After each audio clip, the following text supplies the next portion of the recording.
Mornings are typically a time for staggering into bed or beginning to nurse over that hangover, right? But in many cities, that's when increasing numbers of 20-somethings are actually heading out to rave the dawn away.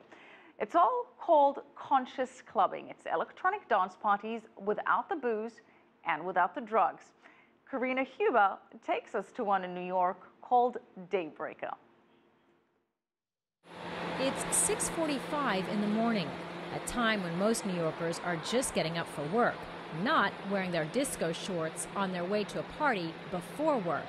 Hi, to the Highline Ballroom. But Nicole Boyar is all about new experiences. Still, getting up that early isn't always easy.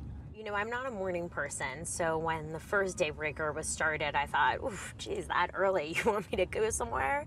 And I went to it, and it was such an awesome experience that it's worth getting up in the morning that early for, because it changes the experience of your whole day. Hundreds of people seem to agree.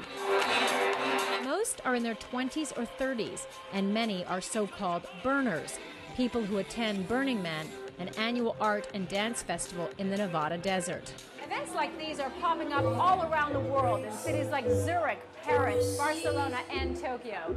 They may look and feel like a nightclub, but there's one distinction. You won't find many drunk people because there's no alcohol served. Instead, you'll see water, green tea, and other alcohol-free drinks. The focus is on wellness, health, and a heavy dose of fun. When you're under the influence, you're also not fully yourself, right? You're someone else often. And so this is a sort of a way to say, hey, this is me. This is fully me.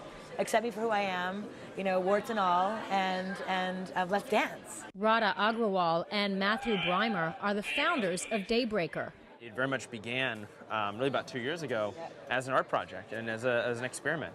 Radha and I were having falafel one evening, late one night in Williamsburg in Brooklyn, and just kind of lamenting about how frustrated we were with a lot of traditional nightlife and what it had become, and how, you know, dark and maybe negative and exclusive and kind of substance-driven we felt like, and maybe status-driven we felt like it was. That's when they came up with the idea of a morning party.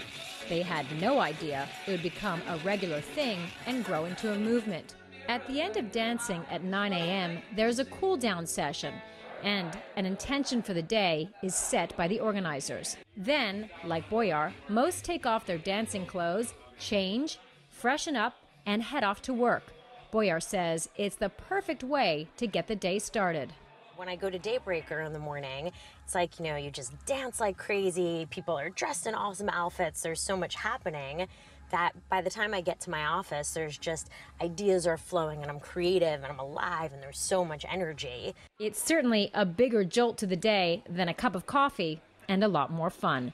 Karina Huber, CCTV, New York.